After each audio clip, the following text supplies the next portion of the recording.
నమస్తే, welcome to weekend analysis.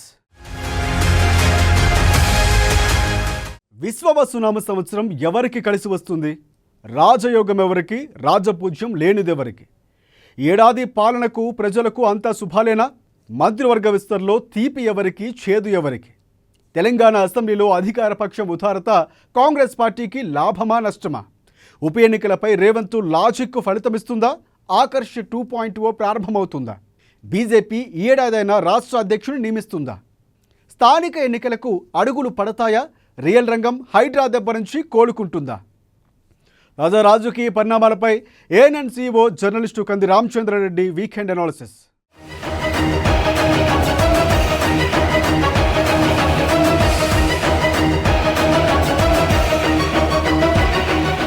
Telugu సంవత్సరాది అనగానే ఉగాది పంచాంగాలు జోరుగా సాగుతాయి.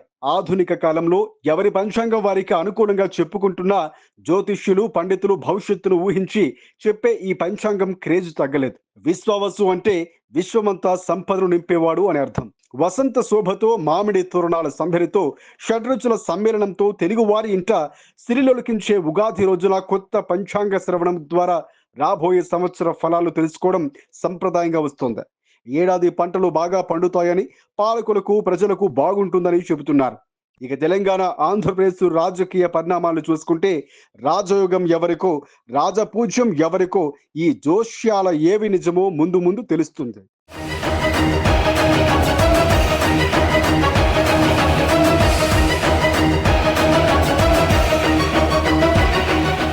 తెలంగాణ మంత్రివర్గ విస్తరణ ఖాయమా?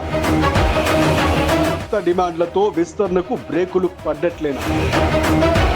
ఆదిగా లంబాడాల పట్టుతో విస్తరణపై హైకమాండ్ పునరాలోచనలో పడిందా?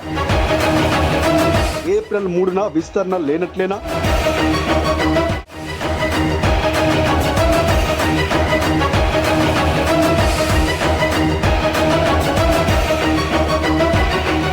తెలంగాణ మంత్రివర్గ విస్తరణపై హాట్ చర్చ జరిగింది. మళ్ళీ ఒక్కసారిగా చప్పున చల్లారింది. నలుగురికి మంత్రివర్గ విస్తరణ ఖాయమని ప్రచారం జరిగిన ఆ తరుణంలో తమకు ఖచ్చితంగా ప్రాతినిధ్యం ఉండాలని ఎస్సీలో మాదిగ వర్గ ఎమ్మెల్యేలు, ఎస్టీలో లంబాడ వర్గ ఎమ్మెల్యేలు ముఖ్యమంత్రి రేవంత్ రెడ్డి కలిసి విజ్ఞప్తి చేశారు.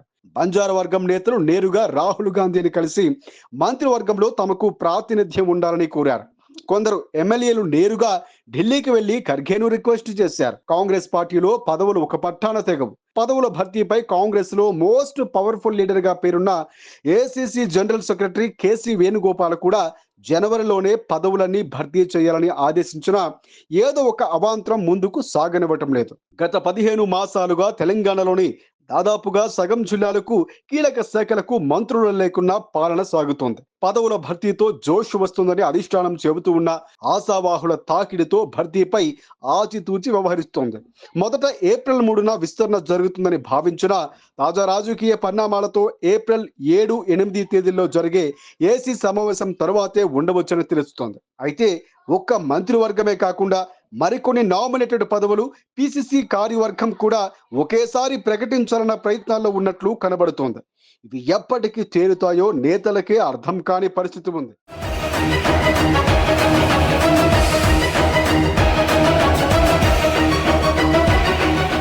ప్రశాంతంగా అసెంబ్లీ బడ్జెట్ సమావేశాలు, విపక్షాల మెప్పు పొందేలా సభ.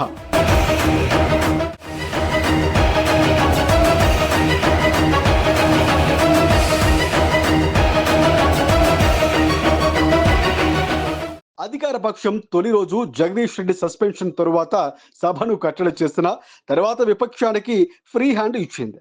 మునుపటి కంటే ఈసారి కాంగ్రెస్ సభ్యులు యాక్టివ్ గా ఉన్న విపక్షానికి ఉదారంగా సమయం కేటాయించి ప్రభుత్వంపై విమర్శలకు అవకాశం ఇచ్చారన్న చర్చ కూడా ఉంది. తాను కక్ష రాజకీయాలు చేయాలనుకుంటే కేసీఆర్ కుటుంబం అంతా చర్లపల్లి జైల్లో ఉండేవారని సీఎం రేవంత్ రెడ్డి సభలో ఆవేదన వ్యక్తం చేశారు.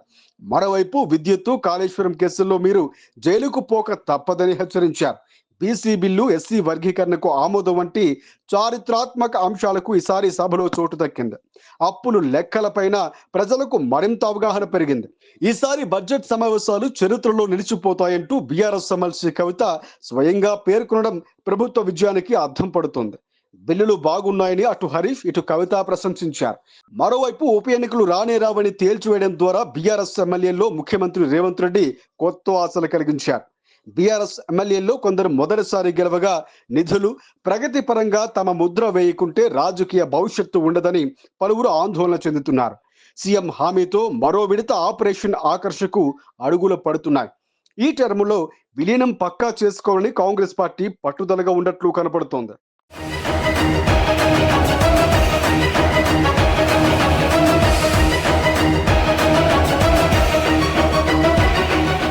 తేలని కమలాధీశుడు ఏడాదిన్నరగా అదే వాయిదా, మరో ఏడాది పొడిగింపు పైన ప్రచారాలు.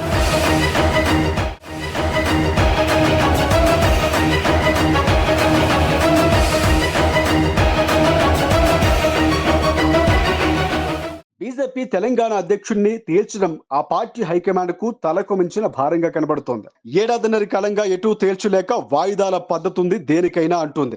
ఓవైపు ఈటెల రాజేందర్, మరోవైపు బండి సంజయ్ అంటూ ప్రచారాలు జరుగుతున్నాయి. ఇప్పుడు మరో ఏడాది కిషన్ రెడ్డికి పొడిగింపు వచ్చిందన్న ప్రచారాలు ఉన్నాయి. కాంగ్రెస్ మంత్రివర్గం విస్తరణ, తెలంగాణ బీజేపీ అధ్యక్ష పదవి రెండు విశ్వావసు సంవత్సరంలో జరుగుతాయా, మళ్ళీ వచ్చే ఏడాది కూడా ఇదే చర్చ ఉంటుందా అన్న అభిప్రాయాలు కూడా రాజకీయ వర్గాల్లో వినబడుతున్నాయి. బీసీ బిల్లు, ఎస్సీ వర్గీకరణతో స్థానిక ఎన్నికలు ఎప్పుడు జరుగుతాయన్న అంశంపై గందరగోళ వాతావరణం కల్పించారు.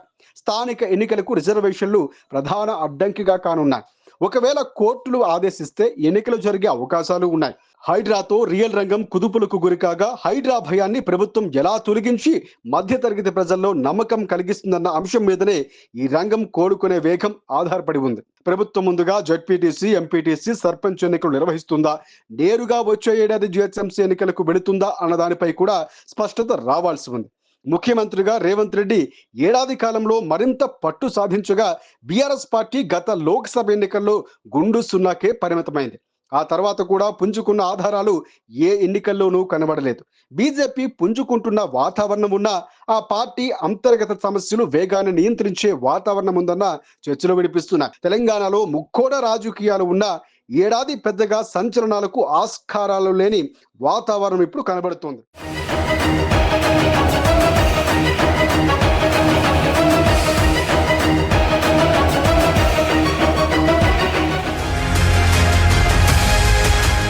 రైట్, ఇది ఈ వారం వీకెండ్ అనాలిసిస్. మరికొత్త అంశంతో మరొక వీకెండ్ అనాలిసిస్లో కలుసుకుందాం. అంతవరకు చూస్తూనే ఉండండి ఏఎన్ఎన్ తెలుగు.